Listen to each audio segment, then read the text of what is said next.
Assalamualaikum warahmatullahi wabarakatuh. Masih berjumpa dengan saya di channel YouTube Fateh Bilingual School. Kali ini saya akan membahas mengenai soal-soal sejarah yang sering keluar di UTBK. Soal yang pertama ini mengenai Orde Baru dan Reformasi. Soalnya adalah seperti ini. Indonesia telah mengalami pergantian rezim atau presiden selama 7 kali. Masing-masing pergantian rezim disebabkan oleh berbagai faktor yang berbeda antara presiden yang satu dengan presiden lainnya. Salah satu faktor utama jatuhnya rezim B.J. Habibie adalah ditolaknya pidato pertanggungjawaban presiden pada sidang umum MPR tahun 1999. Nah, hal ini terkait masalah titik. Ya, di sini ada jawaban A, korupsi, yang B, Timur, yang C, pemilu, yang D, Dwi Fungsi ABRI, yang E, ekonomi.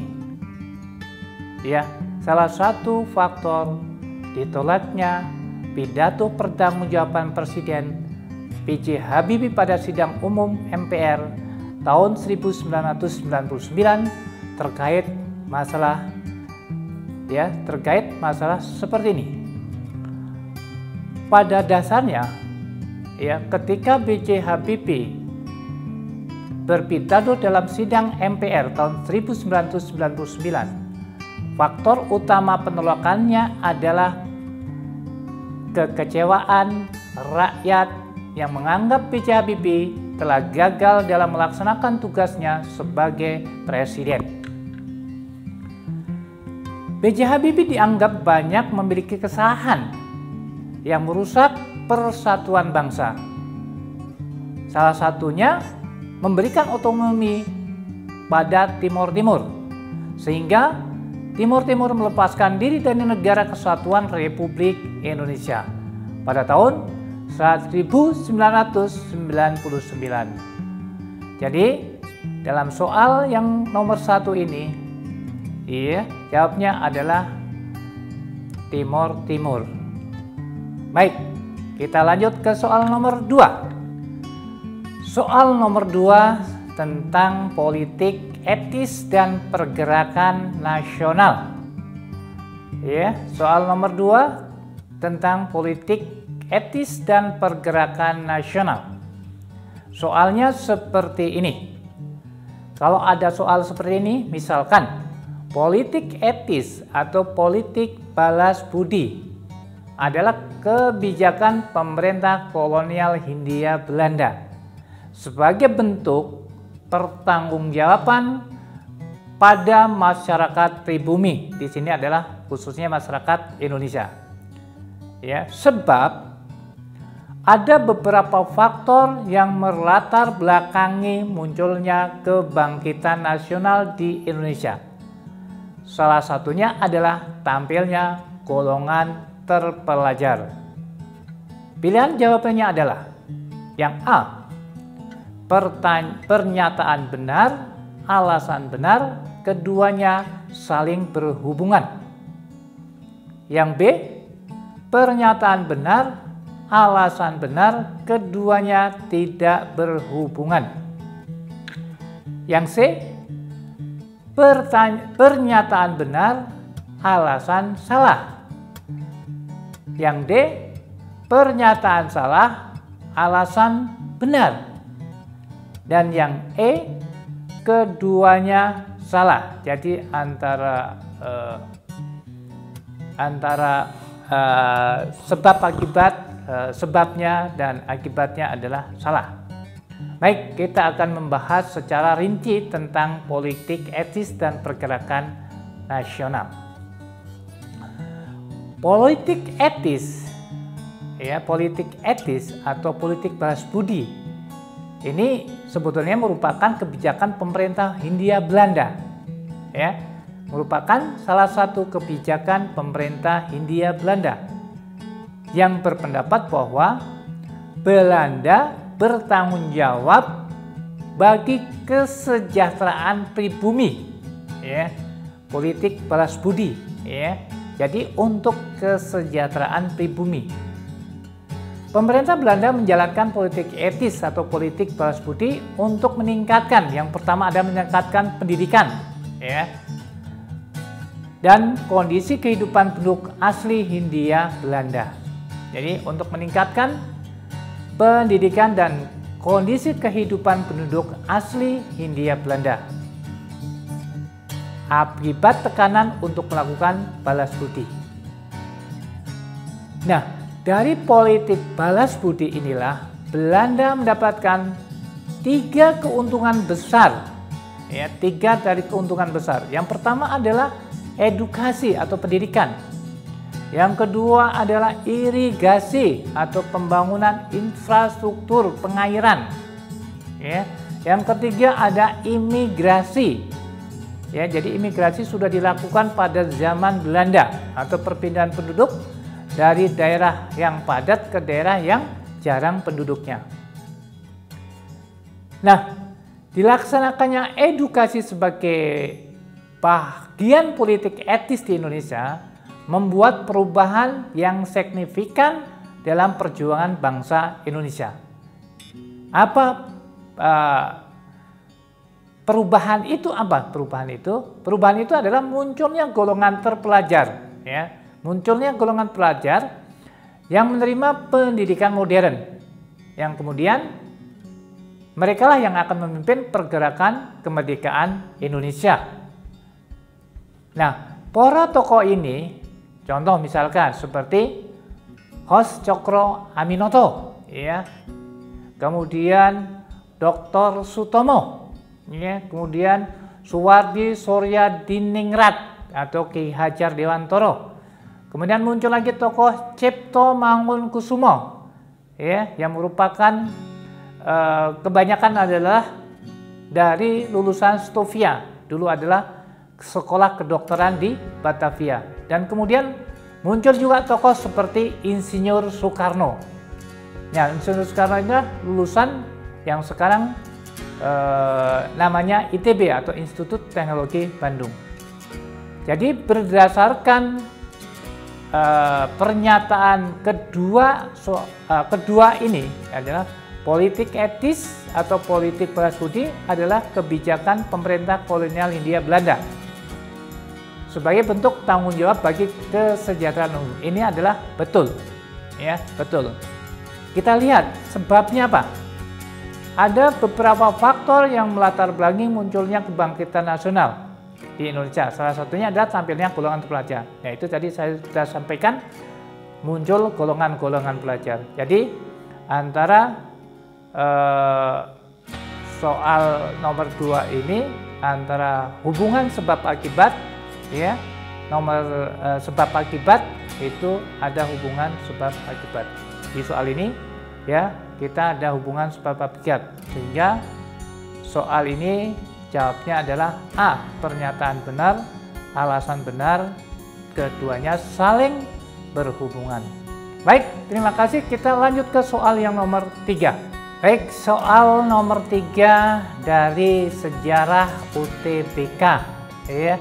Di sini saya akan membahas tentang kerajaan Hindu dan Buddha. Soalnya seperti ini, soal nomor 3.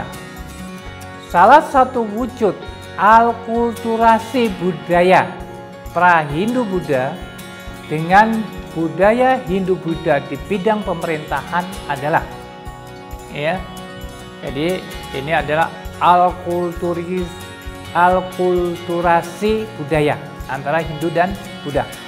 Yang A, lahirnya sistem kerajaan Nusantara. Yang B, kepala suku sebagai pemimpin kelompok.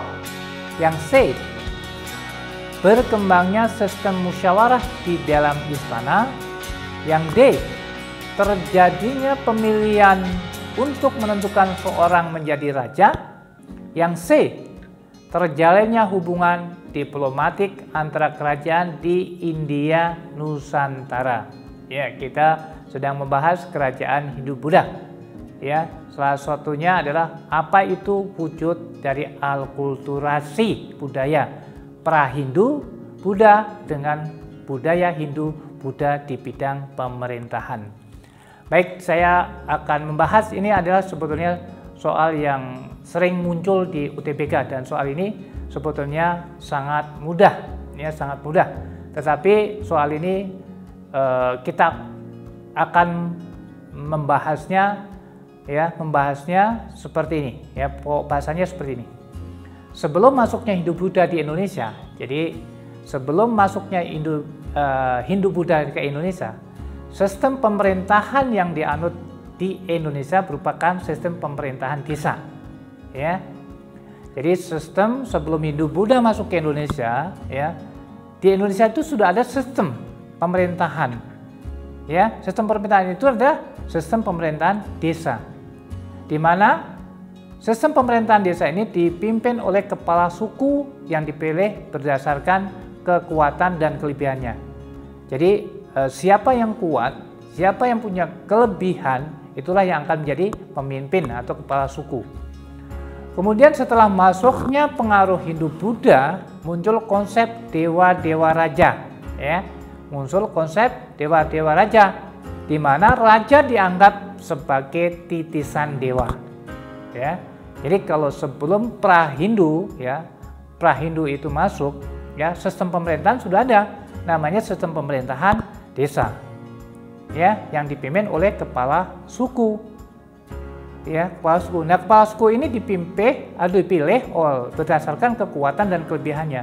Jadi siapa yang mempunyai kekuatan lebih, siapa yang mempunyai kelebihan dalam bidang kepemimpinan, itulah yang dipilih.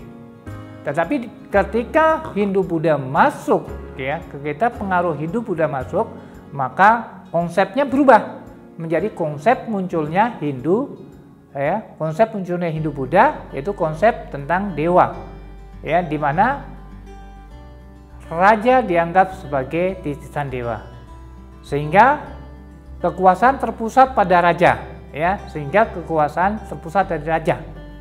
Nah, konsep ini melahirkan sistem pemerintahan kerajaan di Indonesia.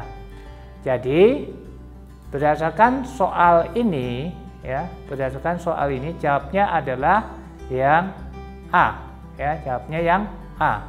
Jadi salah satu wujud alkulturasi budaya pra-Hindu-Buddha dengan budaya Hindu-Buddha di pemerintahan adalah lahirnya sistem kerajaan di Nusantara. Baik, kita lanjut nomor 4, soal sejarah UTBK. Soal yang keempat, ya, soal yang keempat ini saya akan membahas tentang kerajaan Islam, ya.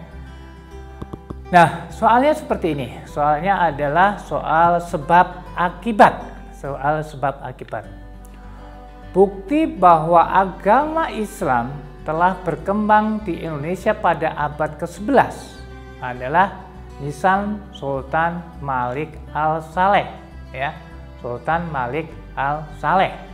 Sebab batu nisan Sultan Malik Al-Saleh ditemukan di daerah Gresik, Jawa Timur.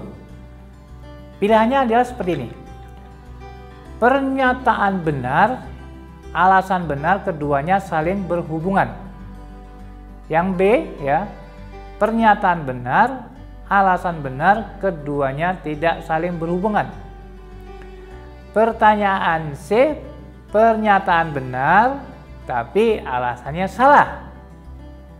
Ya, kalau pertanyaan D dibalik, pernyataannya salah, alasannya benar.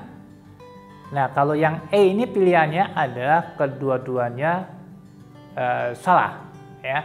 Jadi kita membahas tentang kerajaan Islam, ya. Di sini ada soal hubungan sebab akibat. Nah, pembahasannya seperti ini.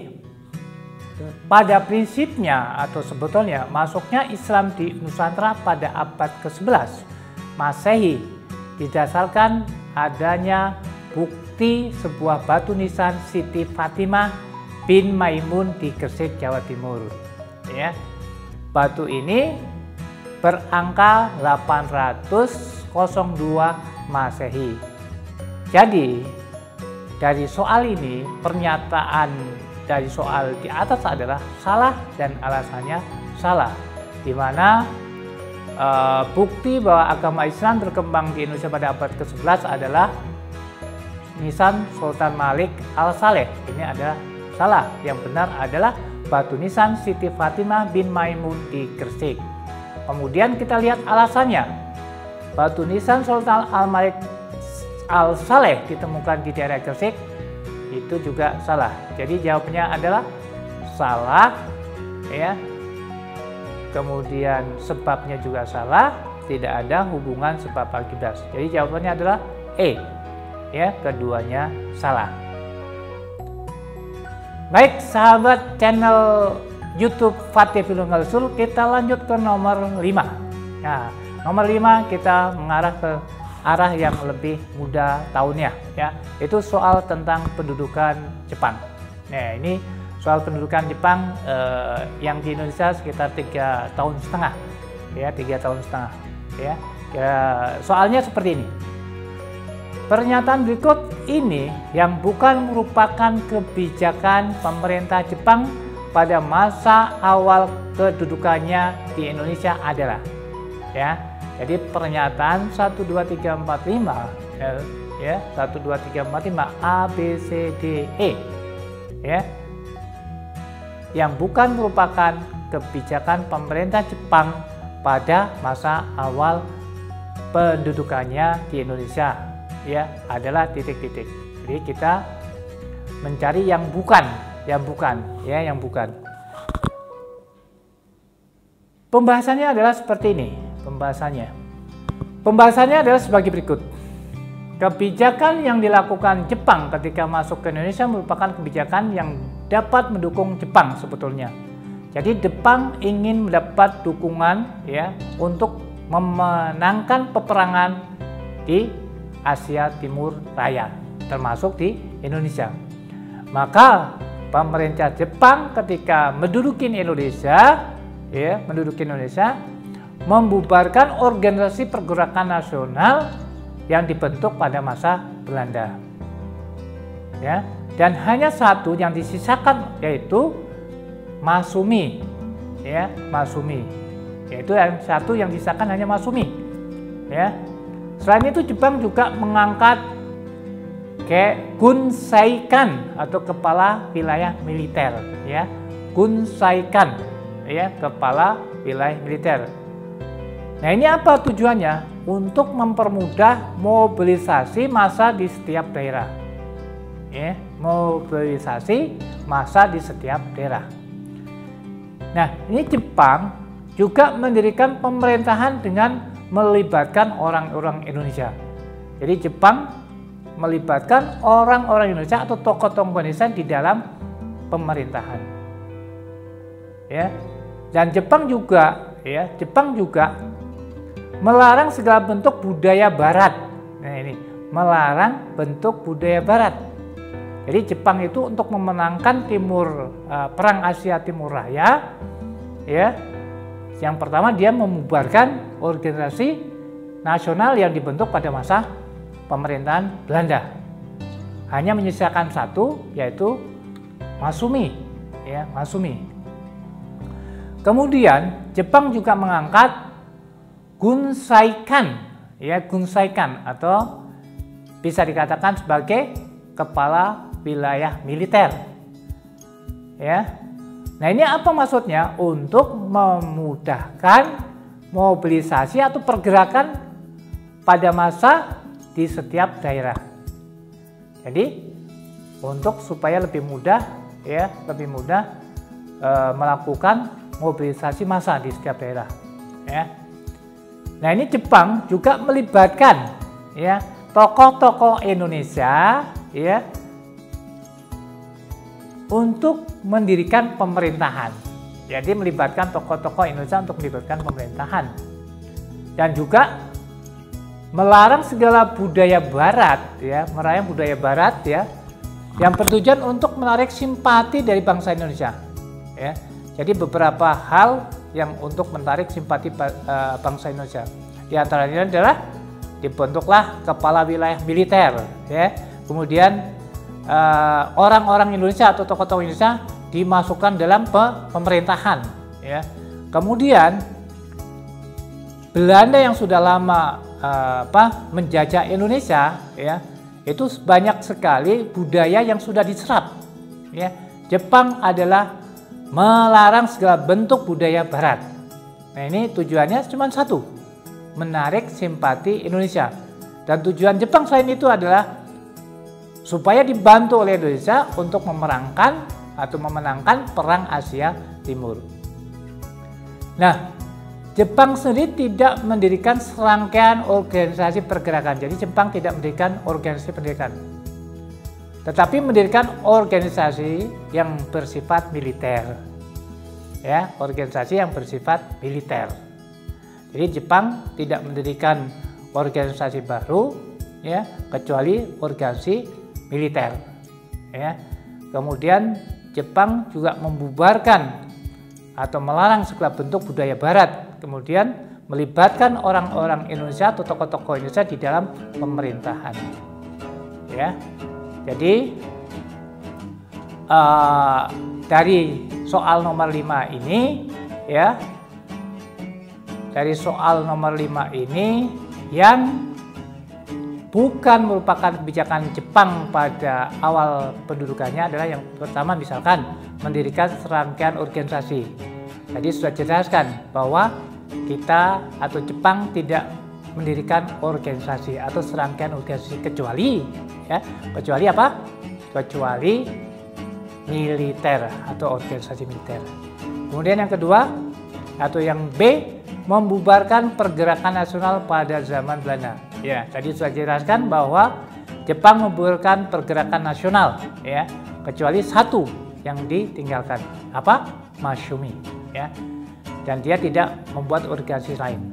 Kemudian mengangkat Gun Saikan, ya, kepala wilayah militer, ya, kepala wilayah militer. Kemudian mendirikan pemerintahan yang melibatkan orang Indonesia, ya.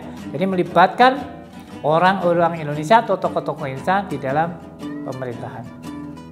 Yang E kemudian melarang segala bentuk budaya barat, ya. Jadi Jepang melarang segala bentuk budaya barat untuk mencari simpati dari tokoh-tokoh Indonesia. Jadi jawaban yang betul adalah jawaban yang A. Jadi Jepang tidak mendirikan serangkaian organisasi pergerakan. Baik, terima kasih banyak. Kita sudah membahas 5 soal sejarah tentang UTBK atau sejarah yang berkaitan dengan UTBK. Nah, soal ini sering muncul di soal-soal UTBK. Jadi soal-soal ini muncul di soal-soal ketika ujian UTBK. Jadi pokok bahasan yang saya bahas hari ini adalah pokok bahasan yang sekiranya sering muncul di ujian UTBK. Baik, terima kasih banyak. Sampai ketemu di channel kita, channel YouTube Fatih Bilunggal School. Terima kasih banyak. Assalamualaikum warahmatullahi wabarakatuh.